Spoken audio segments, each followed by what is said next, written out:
이 새벽 우리에게 주신 하나님 말씀은 누가복음 8장 16절에서 25절까지의 말씀입니다. 누가복음 8장 16절에서 25절까지의 말씀입니다. 우리 하나님의 말씀을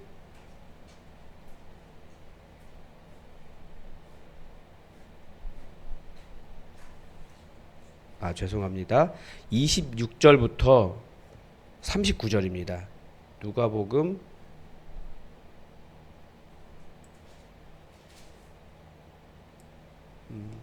8장 26절에서 39절까지입니다. 우리 하나님의 말씀을 다 함께 받들어 읽겠습니다. 그들이 갈릴리 맞은편 거라사인의 땅에 이르러 예수께서 육지에 내리심에 그 도시 사람으로서 귀신 들린 자 하나가 예수를 만나니 그 사람은 오래 옷을 입지 아니하며 집에 거하지도 아니하고 무덤 사이에 거하는 자라. 예수를 보고 부르짖으며 그 앞에 엎드려 큰 소리로 불러 이르되 지극히 높으신 하나님의 아들 예수여, 당신이 나와 무슨 상관이 있나이까? 당신께 구하노니 나를 괴롭게 하지 마옵소서 하니, 이는 예수께서 이미 더러운 귀신을 명하사 그 사람에게서 나오라 하셨습니다. 귀신이 가끔 그 사람을 붙잡음으로 그를 쇠사슬과 고랑에 매어 지켰으되 그 맨 것을 끊고 귀신에게 몰려 광야로 나갔더라. 예수께서 내 이름이 무엇이냐 물으신즉 이르되 군대라 하니, 이는 많은 귀신이 들렸습니다. 무적행으로 들어가라 하지 마시기를 간구하더니 마침 그곳에 많은 돼지떼가 산에서 먹고 있는지라.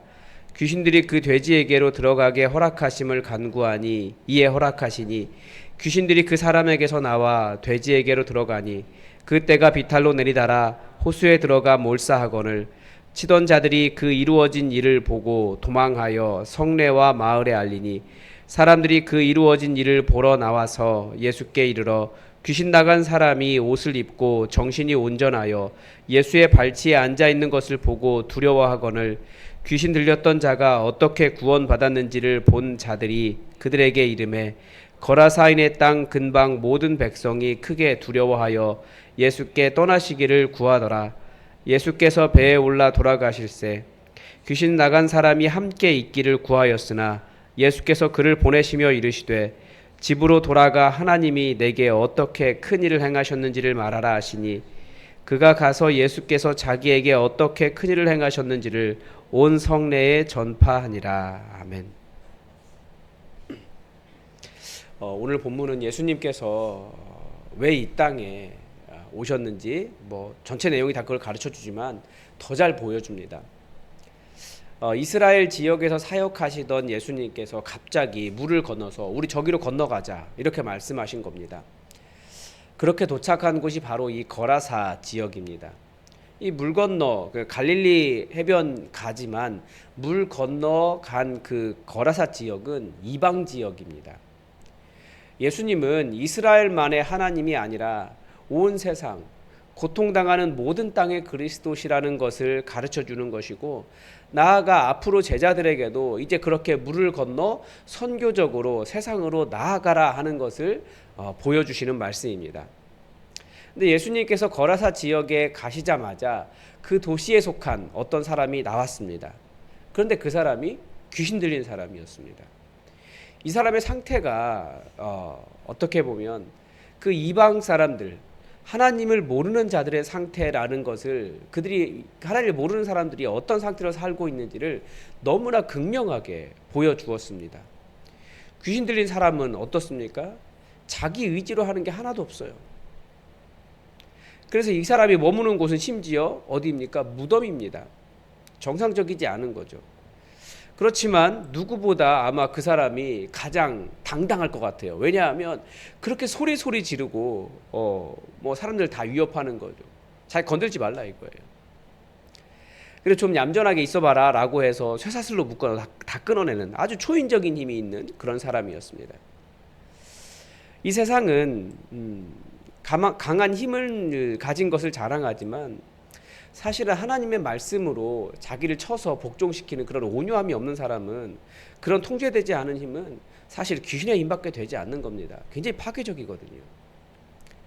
예수님은 그런 사람들을 자유롭게 하시려고 그 땅으로 가신 것입니다. 그래서 여기에서 우리는 제자의 삶은 선교적이다라고 하는 것을 알 수 있습니다. 그 선교적이라는 것이 무엇입니까? 꼭 이렇게 해외에 나가야 된다 이런 의미가 아니라 악한 영에 사로잡혀서 고통당하는 사람들, 자기가 심지어 그 악한 영에 사로잡혀 있다는 것을 알지 못하는 사람들에게 예수 그리스도의 이름으로 자유롭게 하려고 그곳으로 찾아가는 그 삶이 바로 선교적인 삶이라는 것이죠. 그런데 이 선교적 사명에 악한 영의 역사가 있다는 것을 우리는 항상 기억해야 됩니다. 우리는 악한 영의 영향력을 이 시대는 그렇게 생각하지 않아요. 심각하게 생각하지 않습니다. 악한 영, 귀신의 영향력을 소위 이 시대는 과학적으로 측정할 수 없기 때문에 그러면 존재하지 않는 것이라는 생각을 하고 있지 않습니까? 그러나 성경은 눈에 보이지 않아도 존재하는 것이 많이 있다는 것을 가르쳐 줍니다. 그리고 이 시대에 어쩌면 이것조차도 제가 보기에는 하나님을 이 시대의 방법으로 어떻게든지 측정해 보겠다라고 하는 것도 굉장히 악한 시도 같아요. 대표적으로 영을 과학적으로 측정하려고 하는 시도가 있습니다. 사람이 딱 죽으면 죽자마자 무게가 조금 빠진대요. 그게 이제 영이 빠져나간 증거다 이렇게 말하기도 하는데, 영은 절대 그람수로 그 영 자체를 영을 그람수로 측정하겠다는 발상 자체가 틀렸고, 또 성경은 인간을 그런 식으로 나누지 않습니다. 몸과 영은 이미 하나입니다. 반대로 그렇다고 또 이성적인 판단을 그런 방식을 빼놓고 신앙생활 하려는 것도 문제이긴 합니다. 지금 한국교회 신앙생활의 아주 큰 문제 중에 하나는 표현이 좀 이상하긴 하지만 좀 머리를 빼놓고 신앙생활 한다라는 거예요. 그래서 무슨 말을 해도 아멘, 이상한 말 해도 아멘. 그건 틀린 거예요. 그렇게 신앙생활하면 안 됩니다. 비이성적인 신앙도 굉장히 문제예요. 그래서 그런 비이성적인 신앙을 미신이다, 맹신이다, 광신이다 이렇게 이야기하지 않습니까? 균형을 잘 잡기 위해서는 계속해서 공부해야 하고 성경 말씀에 깊이 뿌리 내려야 됩니다. 또 인간은 기준이 없기 때문에 절대 이 시대의 기준으로 판단하면 우리는 흔들릴 수밖에 없습니다. 그래서 흔들리지 않는 하나님의 말씀이라는 이 진리의 기준을 따라가는 것이 그리스도인입니다. 진리의 말씀이신 성경은 사람이 악한 영에 사로잡힐 수 있다라는 것을 가르쳐주고, 분명히 악한 영이 역사하고 있다라는 것을 가르쳐줍니다. 그렇다면 그 악한 영을 쫓아내는 방법은 무엇입니까? 우리가 받은 방법은 예수 그리스도의 이름으로 명령하는 것입니다. 왜냐하면 예수 그리스도의 이름에는 귀신도 굴복하는 권세가 있기 때문에 그렇습니다. 선교적인 사명을 감당하려고 할 때 우리는 가장 먼저 해야 될 일은 영적인 악한 영들이 그 땅을 떠나기를, 사람들을 뒤엎고 있는 그 사람의 악한 영의 그 사람을 뒤덮고 있는 악한 영이 떠나기를 우리는 먼저 예수 그리스도의 이름으로 명령하며 또 그 일이 일어나도록 기도하며, 우리는 악한 영과의 싸움이라는 것을 먼저 알아야 됩니다. 예수님께서 그 악한 영의 이름이 무엇이냐고 물어보셨어요. 그랬더니 그 귀신이 자신의 이름은 군대다라고 얘기했습니다. 정확히 말하면 그 로마 군대의 군 편성 체제를 이야기한 거거든요. 우리로 말하면 저희 귀신들이 우리는 대대입니다. 이런 식으로 이야기한 거예요. 무슨 사단인 그 1사단, 2사단 하는 것처럼 그런 걸 이야기한 겁니다. 그만큼 많은 귀신이 들어가 있었기 때문입니다. 귀신들이 사정을 하죠. 무적행으로 보내지 말라고. 무적행이라는 곳 우리가 이제 잘 모르지만, 왜냐하면 영적인 세상을 안다라고 말하는 건 굉장히 교만한 일이에요. 그런데 어쨌든 귀신이 무적행에 들어가면 이제 더 이상 귀신으로서 일을 못하는 거죠. 예수님은 그래서 그 귀신들이 돼지떼에 들어갈 수 있도록 허락하셨습니다. 그렇죠? 어떤 일이 일어났습니까? 돼지떼가 벼랑으로 돌진해서 호수에 다 빠져 죽어버렸습니다. 사람들이 놀라서 어찌된 일인가 보려고 와서 보니까 그 귀신 들렸던 사람이 정신이 온전해서 예수님의 발 앞에 앉아 있는 거예요. 자기들이 그렇게 어떻게 이 사람 좀 앉혀보려고 했는데도 다 끊고 소리 지르고 도망가던 사람인데, 예수님의 권세 앞에 그 귀신이 떠나가고 이 사람이 온전해진 것입니다. 그런데 사람들의 반응이 무엇입니까? 예수님을 두려워했고, 이 일을 본 사람들이 어떻게 일이 진행된지를 설명하니까 이 일을 들은 사람들이 어떻게 반응합니까? 예수님께 그 지역을 떠나달라고 요청을 하는 겁니다. 자신들을 자유롭게 하는 진정한 참 하나님이 그 땅에 오셨는데 사람들이 예수님 떠나달라고 했어요. 왜 떠나달라고 요청했습니까? 이 반응은 이 사람들이 집단적으로 악한 영의 영향력 아래에 있다는 것을 보여줍니다. 악한 영의 특징은 예수님을 알아보고 굴복한다라는 거예요.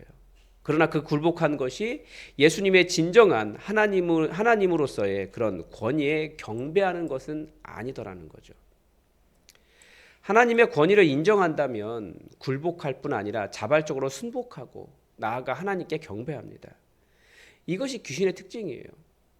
이 지역 사람들은 자신들의 재산이 손실이 났잖아요.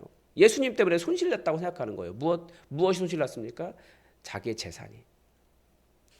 예수 믿다가 자기가 원하는 대로 되지 않으면 예수님은 살아계시지 않습니다. 예수님 존재하지 않습니다. 나 교회 떠날래요. 그런 사람들이 있어요. 그 사람들의 신은 무엇입니까? 돈이에요. 자기가 원하는 목표고. 그게 바로 사실은 악한 영의 영향력이라는 거예요. 이 땅에 귀신 들린 것 같진 않지만 귀신 들린 것과 같은 상태로 살아가는 악한 영의 영향력이에요. 손해가 나면 예수님을 거부합니다. 이게 귀신의 특징이라고요. 그러니까 굴복하긴 하지만 예수님을 알기 때문에 굴복하긴 하지만 예수님을 경배할 줄은 모르는 상태가 이게 악한 영의 영향력 속에 살아가는 세상의 특징입니다. 우리가 앞에서 귀신의 정답을 보았어요. 귀신은 정답을 알아요. 그러나 예수님을 경배하진 않아요. 오늘도 똑같이 보는 거예요. 귀신은 예수님이 누구신지 가장 정확하게 알고 예수님의 권위 앞에 무릎 꿇을 줄 알고 순종할 줄 알지만 그것은 굴복이라고 이야기하지. 그러니까 예수님께 굴복하기는 해도 예수님을 경배하지는 않는 존재가 귀신이라는 거죠. 그런 관점에서 보면 이 시대의 많은 그리스도인들이 예수님 자기에게 도움이 된다면 예수님을 따르겠다라고 굴복을 하긴 하지만 정말 그분을 사랑하는 분으로 진정한 하나님으로 경배하진 않는다는 거죠. 제가 볼 때는 귀신 들린 것과 똑같아요.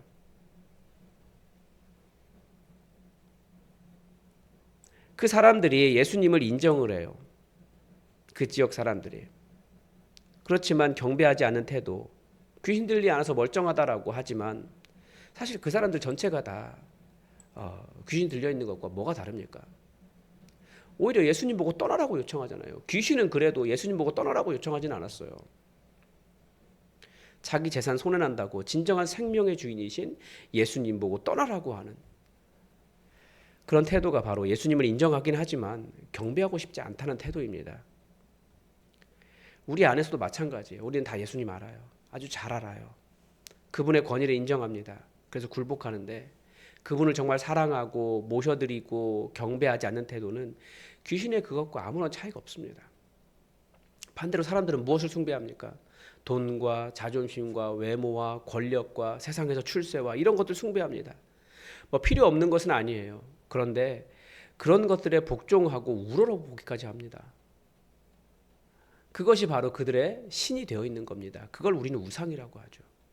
그러니까 그런 모습이라면 귀신 안 들려 있다고 나는 멀쩡하다 말하지만 예수님 보시기에는 귀신 들린 것과 아무런 차이가 없는 거예요. 성경은 계속해서 우리의 우상의 문제를 다룹니다. 예수님이 아니라 우상을 섬기는 사람들은 계속 예수님을 인정하는 것 같지만 예수님 아닌 다른 것들을 숭배합니다.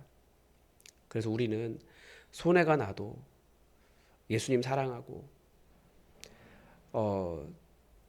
하나님께서 우리를 새롭게 하시려고 새롭게 창조하시려고 우리를 빚어가실 때 그런 것들을 거부하지 않고 그분께 순복하고 나의 주인 되심, 우리 교회의 주인 되심을 인정하는 삶을 살아갔으면 좋겠습니다.